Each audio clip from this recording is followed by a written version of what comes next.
Good morning, everybody. This meeting is now called to order. Ms. Gaynor will introduce our visitors. Good morning. I'm going to start back here at the back wall with Lana Sweeten-Schultz, a reporter for the Times Record News. Next to her is Kyle Williams, our interim athletic director, not Kyle Owen 2.0. I'm sorry.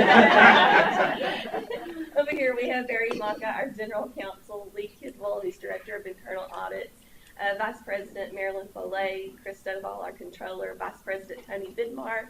In the back corner, we have with us today Steve Garrison from Political Science. We have David Carlston from the Faculty Senate, Dr. Linda Veazey, also from Political Science, and Andrea Mendoza Lesbrun, which is one of our students. We have Dr. James Johnston, and also with us we have Luke Allen and Tyler Garcia. Tyler and Luke and Andrea are part of our United Nations model United Nations team. And then we have with us Angie Gray from the Staff Senate, Lynette Watts, who's president of the Alumni Association, as well as faculty member in Radiological Sciences, and Dr. Keith Lamb, who is vice president. Oh, and Cindy Ashlock, executive assistant to the president. Well, welcome, everyone. Thank you for your participation in committee meetings yesterday. Just as a reminder, silence your cell phones. The meeting is being streamed live on the internet, and it does pick up with the microphones actually very sensitive. Before we begin today, I wanted to acknowledge Lindsay Shelley, our student regent this past year. This is Lindsay's final board meeting, and we wanted to thank her for her service to the university. I also want to mention that at last month's honors banquet, Lindsay was named outstanding graduate student in the Gunn College of Health Sciences and Human Services. Lindsay, you've been an outstanding student regent and represented the student body well. Thank you for your service, and we wish you well as you finish your graduate studies in MSU.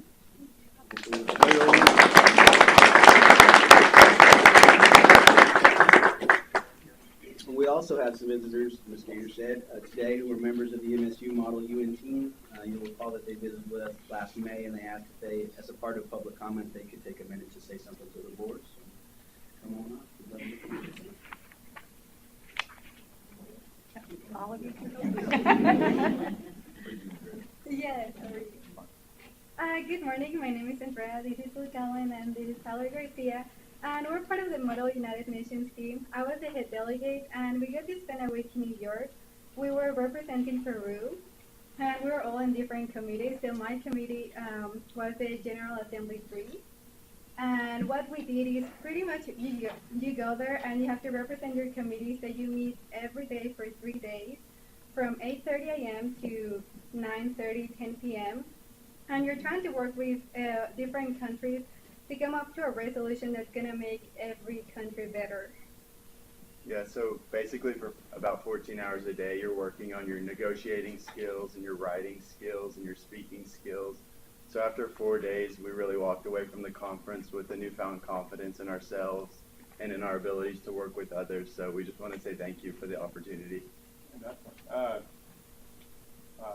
Dr. Shipley, directors, vice presidents, thank you very much for having us here today, and board members, of course.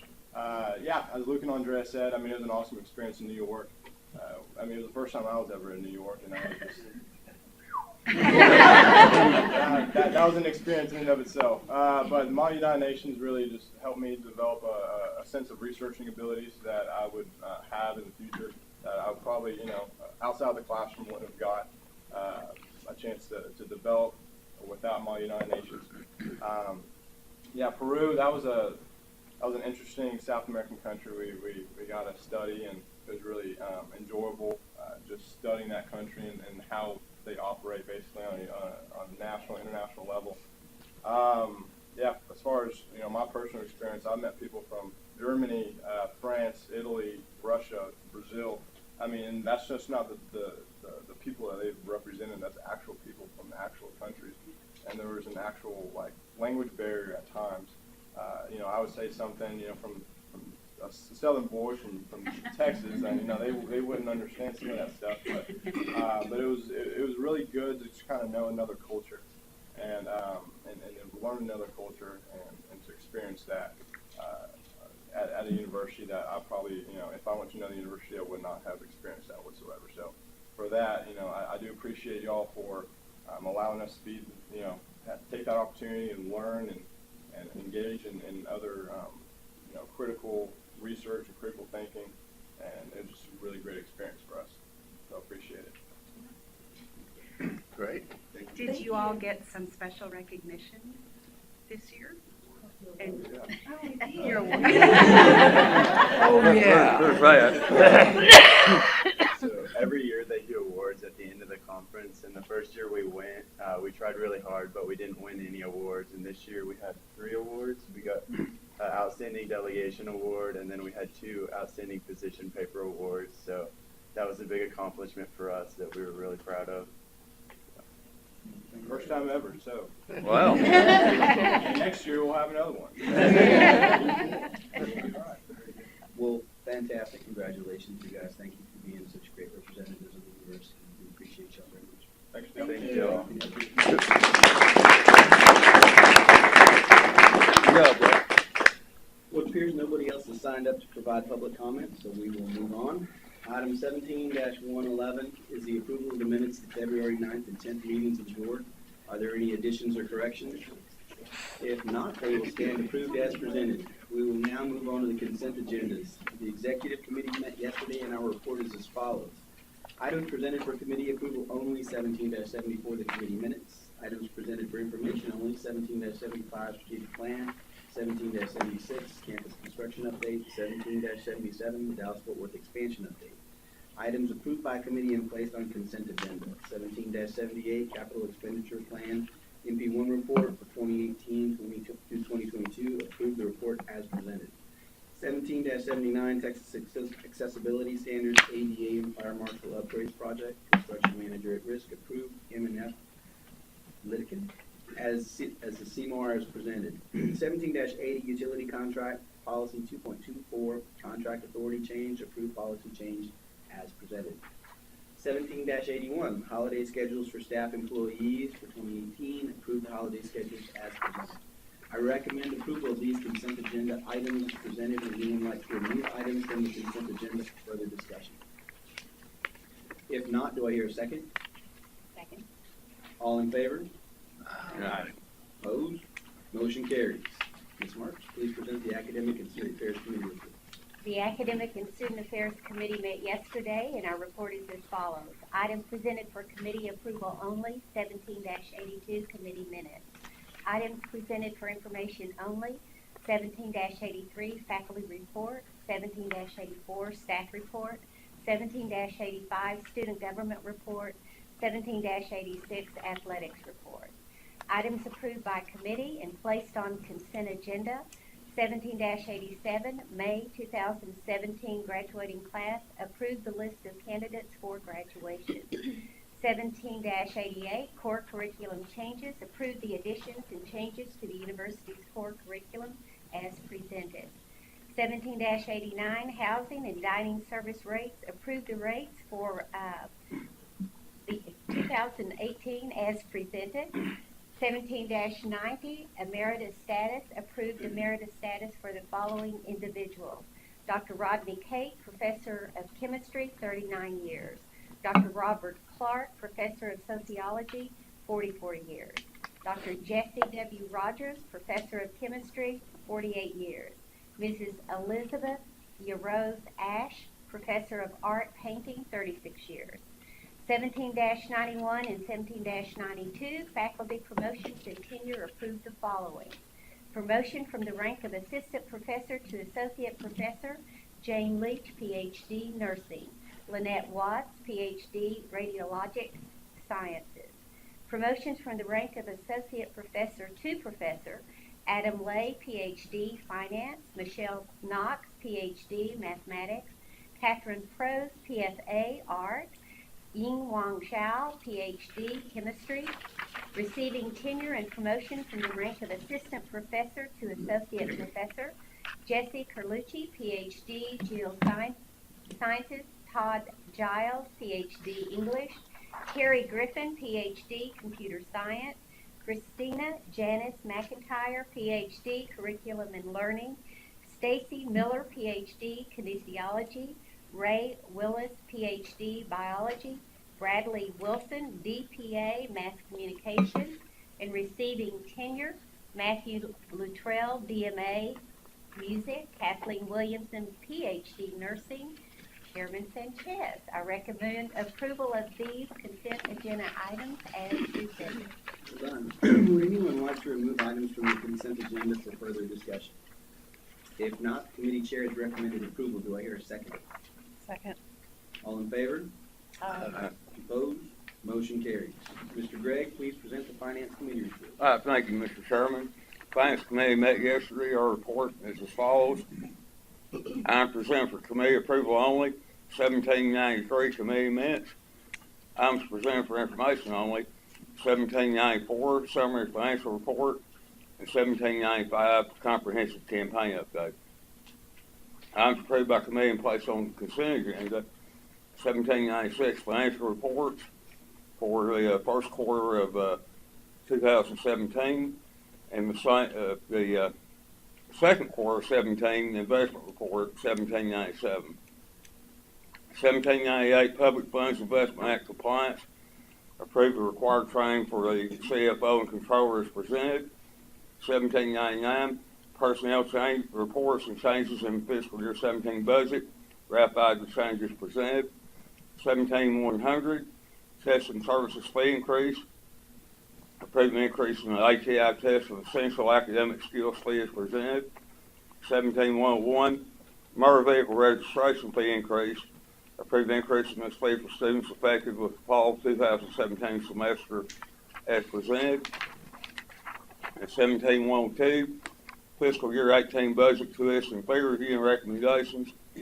Approved fee increases and creation of an international recruitment fee as presented. Mr. Chairman, I recommend approval of these consent agenda items as presented. Would anyone like to remove items from the consent agenda for further discussion? If not, committee chair has recommended approval. Do I hear a second? Second. All in favor? Opposed? Motion carries. Ms. Burks, please present the Audit, Compliance, and Management Review Committee report. Mr. Chairman, the Audit, Compliance, and Management Review Committee met yesterday, and our report is as follows. Item presented for committee approval only, 17-104 committee minutes. Items presented for information only, 17-105 potential conflict of interest disclosure and compliance with Ethics Commission filing. 17-106 compliance activities update. 17-107 audit activities update. Items approved by committee and placed on consent agenda. Item 17-108 review of procurement card policies and controls. Accepted the report of the Director of Internal Audits as presented. 17-109 Information Resources Use and Security Policy Agreement. Approved the agreement as presented. 17-110 MSU Policies and Procedures Manual Changes. Approved a change to a policy and new policies as noted below. A, Policy 4.138, Key Authorization. B, New Policy 3.325, Conflict of Interest, Conflict of Commitment, and outside employment and activities.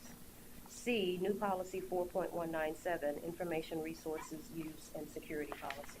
Chairman Sanchez, I recommend approval of this consent agenda item as presented. Would anyone like to remove any items from the consent agenda for further discussion? If not, the committee chair has recommended approval. Do I hear a second? Second. All in favor? Opposed? Motion carries. Item 17-12, the President's Report, discussion of higher education issues. Dr. Shipley. It's my pleasure to introduce our interim athletic director, Kyle Williams, and he's going to tell us a little bit about the Marie Morgan Award winners, and we'll have a quick video segment of their facts and figures. Well, good morning. I appreciate the opportunity to, I just thought it was very fitting that we show, we're certainly not perfect down the way here, but I think it's very fitting that we show two people that we're extremely proud of as student athletes. I've been here 4 years, we're going to be walking tomorrow and all of those things that go with it. That's why we're here. So I just thought it was very fitting that we do this. We established the Marie Morgan Award about 7 years ago. If you all know Marie Morgan, those that have lived here for a while or know Marie, she's she'd probably kill me to say this, but she's 92, and she drives better than I do. But, and we had a lunch last week and had some great times with her. But she is the epitome of what a student athlete and what Midwestern State University is all about. She is the late C.O. Morgan, if you remember C.O., and he was extremely involved with Midwestern at the time, and men's and women's basketball. So I've known her for a long time, known her for a long time. So it was very fitting that we put this Marie Morgan Award together, and these are our winners. Again, these are seniors, Ramon Toyos and Sierra Campbell, women's golf and men's tennis. And anyway, I just thought it would be very fitting for you all to see just how they represent Midwestern State. Nominated for the Marie Morgan Award, Sierra Campbell, senior, women's golf. Campbell closed. Just a minute. Trying to make it. Nominated for the Marie Morgan Award, Sierra Campbell, senior, women's golf. Campbell closes out a stellar career as one of the top performers in Midwestern State women's golf history. The two-time All-Lone Star Conference first-team performer claimed the program's first league individual championship in 2015. Campbell will close her career second in career stroke average, claiming 2 wins while posting par for better tallies 8 times. In the classroom, the sports marketing major earned LSC All-Academic Honors in 2015 and was twice on the Commissioner's Honor Roll. Sierra came here 4 years ago and made an immediate impact on the program. I think her first tournament she finished in the top 5. And we knew obviously right then that we had a great golfer, and she just continued to work and get better. And she's been a great leader on our golf team. We're obviously going to miss her. She's never missed a tournament since she's been here. She's qualified and played in every tournament since she's been a freshman. And hopefully we'll finish this off with her and the rest of the girls with a trip to the national tournament after we host the Regents here in May. Marie Morgan Award nominee, Sierra Campbell, senior, Rio Rancho, New Mexico.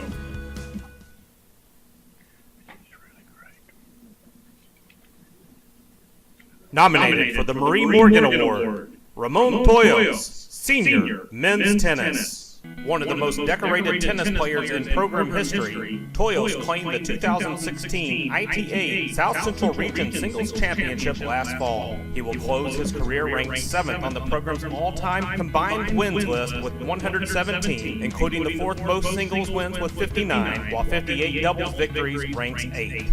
Toyos, who carries a double major in mathematics and psychology, is a 3-time ITA Scholar Athlete, twice named Academic All-District, and is a 7-time Lone Star Conference Commissioner's Honor Roll honoree. Also active in the community, Toyos volunteers with Meals on Wheels, the Boys and Girls Club, Ryder High School, Elementary School Reading Program, and the Special Olympics. Ramon Toyos has been a fantastic student athlete for the MSU men's tennis program. He has excelled not only on the tennis court, being nationally ranked in singles and doubles for most of his career, but he's also been an excellent student here at MSU, double majoring and graduating this spring. This year he's also taken the leadership role in our men's tennis program, has helped our men's tennis team succeed on the court and off the court. We are tremendously fortunate to have someone like Ramon Toyos here at Midwestern State, and he will be missed. Marie Morgan Award nominee, Ramon Toyos, senior, Torrelavega, Spain. Okay.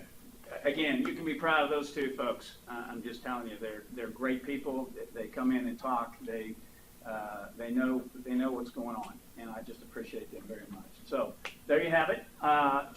We always talk about safety in athletics, and on your way out today, there is a water bottle with MSU and on 2 of our corporate sponsorships that you need to take as the summer begins with hydration. You all get a water bottle or 2 on your way out today. So thank you very much for it.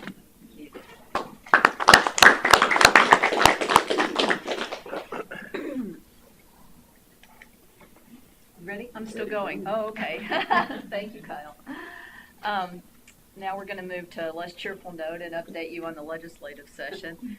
We're not counting the days, but it ends 17 days from today on Memorial Day. It's been a tough session. It started out rather dismally, and it's gone slightly uphill and down and back up and down. So Deadlines have passed. Many bills are dead, but others are still alive, and I'm going to talk to you about the ones that are still alive. The most important bill for us is the appropriations bill.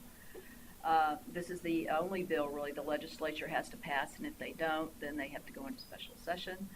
The House and Senate conferees have been working on the higher ed budget this week behind closed doors, so reports are limited. The House and Senate approached funding very differently. Except for TRB funding, the House would have reduced our budget by only $700,000 each year, while the Senate budget would reduce us by $1.2 million both of the 2 years. And this includes a reduction for health care funding. So you saw yesterday on the budget how we had to go up $300,000 to $400,000 to cover the health care cost of our state employees. The good news of the session is that we've seen a lot of bounce from our DFW outreach, and so we knew that by distributing ourselves regionally, we could have better political or broader political support in Weatherford and in the Flower Mound area. But it's interesting how those folks have friends, you have friends, and so Debbie and I have spent a lot of time at the Capitol reaching out to anybody and everybody who might want to know about us. What we were selling was the $1 million supplement per year for the Flower Mound property, and the costs. It would have been booked as a special item, and special items are in particular disfavored this year. The Senate had cut all special items, and the House was working to phase some of them out. We've been told if there is any special item added, they'll try their best to get ours on the list, but we don't know if there will be or not. So we just remind people at every turn that we have had very few special items, in fact, none, and we're one of the few universities to do that, and we've gotten a lot of good press from that. We've gotten good press from our DFW outreach. I'd say the one thing we've learned is that the representatives from that area are very interested in our partnering with Texas Women's as soon as we can.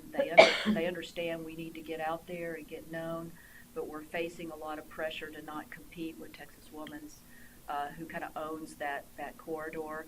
And so their president and I have been in touch. NCTC works with both of us. So I'd say not too far down the road, we ought to have, and I've talked to James about this, we ought to have kind of a health professions magnet identity there where they offer some things we don't offer and we supplement each other. But first we need to get known there. Senate Bill 19 is the one we're watching very closely. That's the bill to freeze tuition and fees for fiscal years 19 and 20, and they would freeze them at the FY17 rate, which is the rate we're at today. This bill also establishes a process where we'd have to meet certain performance measures if we were going to increase tuition after the initial freeze. When we look at those performance measures, we're in pretty good shape with them. Their graduation rates, retention rates, etc. This bill passed the Senate in April and was referred to the House Committee in May, but we've not heard from it since then. Senate Bill 18 would repeal the law that's called a set-aside law, and it requires universities to set aside 15% of our tuition and fees to give to low-income students or students who have financial need. This bill could be, this set-aside requirement could be repealed as early as spring 2018 semester. Like most of the universities, we testified that we'd probably keep on setting aside that amount for financial aid, but we'll see how that goes. Most disappointingly, bills to help us with Hazelwood have not gotten much traction. There have actually been recommendations to further reduce the state support for Hazelwood. So you may know that our Hazelwood exemption for veterans and their families now totals, or next year will total $2 million. Is that correct? Or it's moving toward $2 million. So $500,000 goes to the veterans themselves, and $1 million to their families. So what we've particularly argued is that while we all want to support veterans, it's been harder to fund the legacy portion of this program. It was not budgeted, it was underestimated, and so the cost for all universities continue to rise. The cost for us breaks out to $400 per student. So if the students in their tuition fees are bearing this cost, it's about $400 per student. Let's see what else we've got. Another difficulty is that in addition to Clery and Title IX oversight of sexual assaults, which is extensive federal regulation about how we handle sexual assault, the state has gotten into the fray and has introduced legislation that would be more onerous about our reporting. For example, and Debbie will tell me if I'm overstating this because I get a little exercised about this, if a student is in a club of some kind or doing service and hears from another student about the possibility that they were assaulted, if that student does not go and report it, then they can face criminal charges. And so it's just really heavy-handed. But I think there's been so much attention to sexual assault and the fact that universities may be ignoring it and not being honest about it, that they're going right to the source where if anybody hears about it, they have a duty to report it immediately. So we'll see how that works. There is a bill, another good one, to allow the coordinating board to work with some limited community colleges to offer the baccalaureate. And so you could see in the future that community colleges get into what we consider our business. The way this is limited, it is fairly limited. The community college has to meet certain requirements. They have to be accredited by SACS, which most community colleges are. They must have a taxable property valuation of not less than $6 billion. So this is for the large community colleges. And they must have a positive assessment of the financial health of the district with a long-term plan for finances, faculty retirement, and they must ensure that the program would not draw faculty from neighboring institutions. So, for example, it's very hard for us to find staff to teach nursing. It's a very dynamic field. The salaries get higher and higher.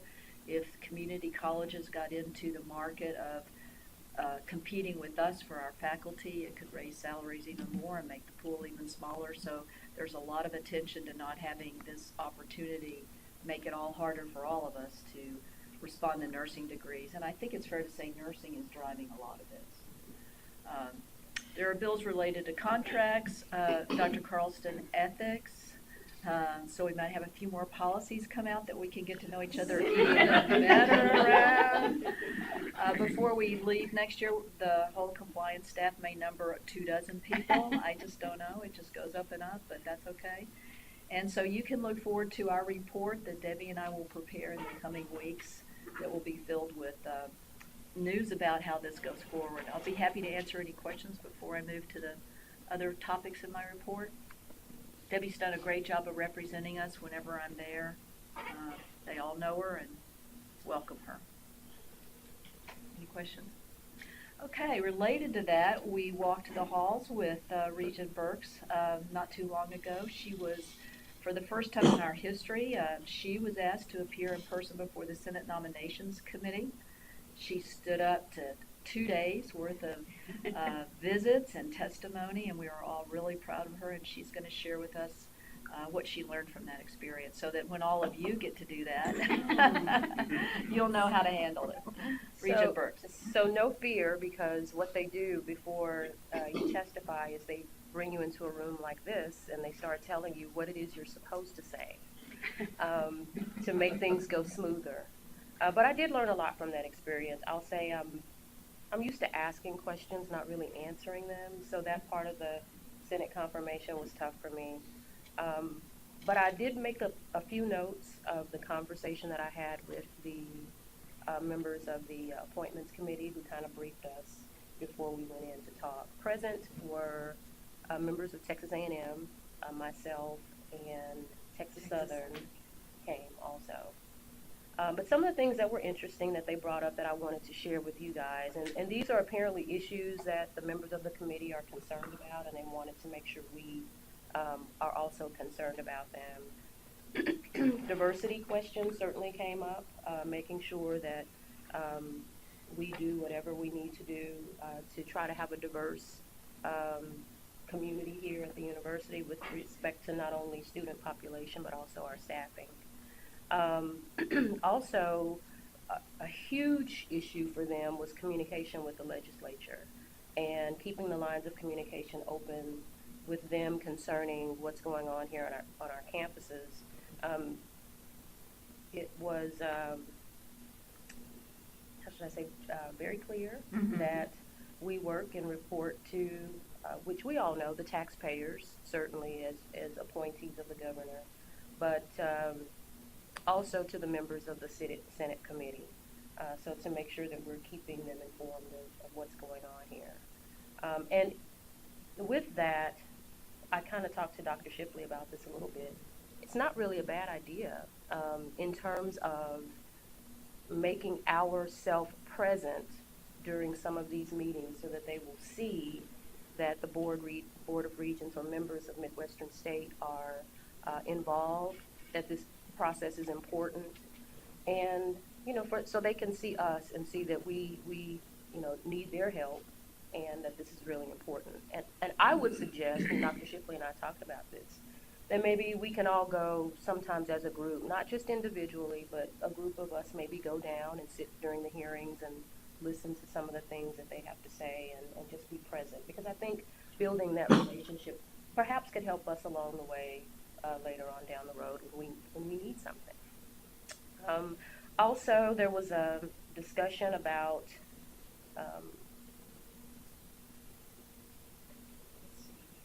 what our role is as regents. They wanted us to make sure we understood that it's our job to hire and fire the president, it was made very clear, and that the president is accountable for what happens at the university. So while we are responsible for making sure we have someone at the helm who can run the administration, it's ultimately the president's responsibility to run the university. And I think we all agree with that anyway. See, I don't think there was really anything else. Oh, the other thing was concerning legislation. They talked about, whenever there is any type of legislation passed that affects campuses, that we just do what the legislature decides. And just to put it in perspective, they mentioned the issues about, the issues of the day, sanctuary cities, undocumented aliens, the whole bathroom issues, that when the legislature makes decisions on what is to be done, it's our responsibility to make sure we're following the rules and the laws set forth by the legislature. So that was another topic of discussion. And I think that's about it. We did talk about higher education. Oh, that was the other one that was really a big deal. They want to make sure that we make it possible for students to receive credits from other places, so that when they come to an institution like Midwestern, that we're not charging them twice for the same coursework. So to try to make it possible so that whatever our curriculum is, it matches the curriculum across the state. So that if a student takes a course at, Tarleton State and they want to transfer to Midwestern State, those credits can transfer here and therefore not be a burden on the students so that they don't have to pay for a class that they've already taken. So that was also an issue for them. And I think that's about it. It was a great experience. I appreciate the opportunity to go down there. I hope I did okay. But it's on video if you want to go back. Well, it's forever memorialized on tape. But that's about it. Thanks. Thanks. Thank you. Appreciate it. Any questions for Tiffany? Okay, we have two more regents who were engaged for us. At about the same time that Regent Brooks was getting ready to testify, the national meeting of the Association of Governing Boards, AGB, met in Dallas, and that's a group that I've been active with over the years, and I have taken regents to those meetings several times, and I tend to do it only when it's close by because it's an expensive conference and travel makes it expensive. So when we found out it was going to be in Dallas, I encouraged some of our board to go, and I was pleased when Regent Marks and Regent Sweat decided to accompany us. We went with Barry Maka and Lee Kidwell and Debbie. And Debbie Barrow was there through the weekend to get the board assistant training, so they do a national preview. And they're mainly helping us understand cutting edge moments. So I would and topics. So I would love to hear from our Regents about what their takeaways were from that meeting. In no particular order. Okay, right. Well, first, I would like to thank you for the opportunity, because rarely do we have a chance to be in a strategic place, and so it was so close that it was a really good event. We were part of 400 institutions with about 1,000 attendees, and so it was not quite an intimate setting, but it was very well organized. It was a 3-day conference, and we really had a very good time. Secondly, we had the opportunity to network not only with all the other universities, but we also were able to spend some time with our team, and formally and informally, and discuss what's going on here at the university. Bottom line is we're doing a really good job. Everything that we, every workshop that we attended, we could check off, yep, we're doing that, we're doing that, we're doing that. The overall theme of the conference was innovation for challenging times. And we thought that was not only an appropriate statement, but it certainly is an understatement as well. So it was the theme overall. And as I was working on the notes, knowing that I was going to be sharing some of this information, there was a recurring topic, and it kept, everywhere we went, they wanted us as Regents to tell our story. So we're really piggybacking on what Tiffany had said. We as Regents are to partner and go on along with any of our school representatives when you're presenting, or it's exactly what you said, to be seen, but they want to know a personal side. What is it like? Why are you there? Why did you choose to be interested in serving on the Board of Regents? So it's not only to tell the story of the university, but tell your personal story. So I know we'll probably have that opportunity to do that as well, especially when we're in the process of promoting ourselves through seeking funds. But it's more important than that. We're also to know the characteristics of our students, to know how and who we're recruiting, and most importantly, to do everything possible to keep the students. In other words, retention was also a really big thing. I wrote down a quote that I thought was a good reminder to all of us. Although the Board of Regents is responsible for the university, it doesn't mean that we run the university. In a point I'm sure Dr. Shipley embraces from time to time. And then I really do like to do some one-sentence takeaways. So everywhere that whatever I was attending, these are some of the takeaways that I came to. Well, hopefully you agree with these, Shelley. We'll see in a minute. Students' greatest influence are other students. We are all stewards of higher education. We want to hear how you think, agree to disagree agreeably, encourage curiosity. I love this one. Teach how to listen to other points of view, look for common ground, and we aren't always right. Earn while you learn. We're in the business of providing opportunities. Universities need intellectual and emotional appeal. And then finally, 2 takeaways. The current trend is that universities are trying to be less elite and exclusive. Universities are looking to provide opportunities to first-generation students, which we're just right on, and then also COPAC, liberal arts. The business world is recognizing the importance of liberal arts, the teaching of logic, communication, and problem solving. And then finally, employees are not necessarily that interested in degrees as much as skills. So I thought that was pretty interesting as well. So, Dr. Sweat, I know you have something very similar, so I will pass the baton on to you. Well, I totally agree with your the one-sentence summarizations of the conference. And it was, and again, thank you for allowing us to go. It was very exciting for me. it was nice to be able to spend time as a team. But when Nancy was talking about regents and board members becoming more involved, they actually have a formalized process, and it's called the Guardians Initiative. And I'll pass that around if you want to look at it. But it's really a very strategic plan to engage university regents in becoming more of advocates for higher education. And they realize that in order to better prepare all of us, it will take some education about higher ed for us to be able to be very verbal in our communities as well as at the state level.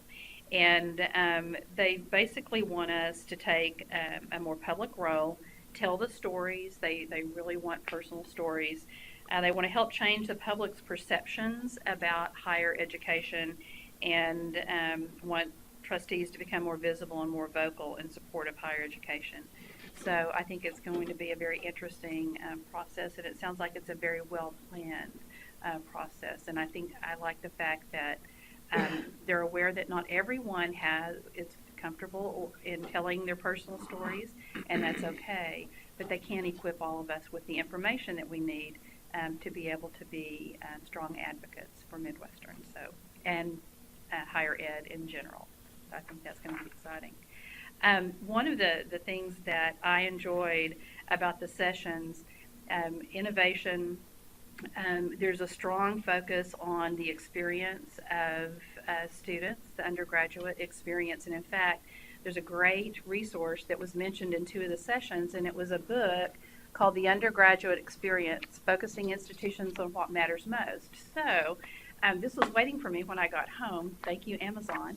And it truly is a wonderful resource, and I would just challenge my fellow regents to secure a copy and to read it, because it's a very easy read, but it focuses on 6 of the kind of the common things that matter most based upon the research and successful practice of other institutions. And those 6 things are learning, relationships, expectations, alignment, leadership, and improvement. And that's probably not new news to anyone, but the way that they weave that together and give those specific examples and ask some very thought-provoking questions that make you think, okay, how do we handle this? How do we do this? Are our policies and curriculum aligned? I mean, there's just so much into it. And so as a committee of one, I thoroughly enjoyed the book, and I thought maybe it would be nice if there were others that could join in that conversation.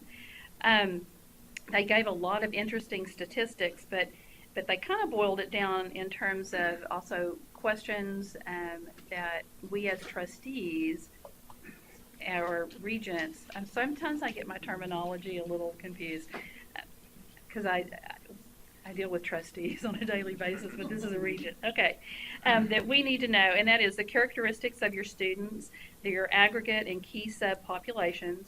What are your trend lines, and why are these characteristics, and which students are you more successful with, and why? What actions are you undertaking to recruit students, but also to retain them? And that's a very, very big issue. What's your organizational structure for addressing these challenges? What are your retention and graduation rates? How does your institution orient students? And that created some conversation, and we learned more about what Midwestern does with that. How is academic and career advising provided to new students? How does paying more attention to first-year students connect in any ways to the reward systems for faculty and staff? It's interesting. And the patterns of grading and for students, especially in their first year in those gateway classes, what impact does that have on their success later on? So it's just, there are some very, very good questions, I think, that are integrated not only from this resource, but that was kind of a theme through some of the sessions that I attended. And the bottom line for me was that it just seems like in education as a whole, we're still trying to prepare students for jobs that don't even exist yet. And, you know, that's just such a moving target, and it really, truly is a challenge. And one of the things that was mentioned in several of the sessions is that knowledge for the 21st century is not really about mastery of knowledge, but it's about knowing how to take information and to use it to solve problems. And that goes back to those skills and those thinking skills and problem-solving skills that are, that run across the board. It's not content-specific. Interesting for me, there were 93,000 degrees awarded each year. I thought that was very interesting, and I tend to be kind of a numbers person. And 50% of Pell Grant recipients do not hold a college diploma. That was very interesting.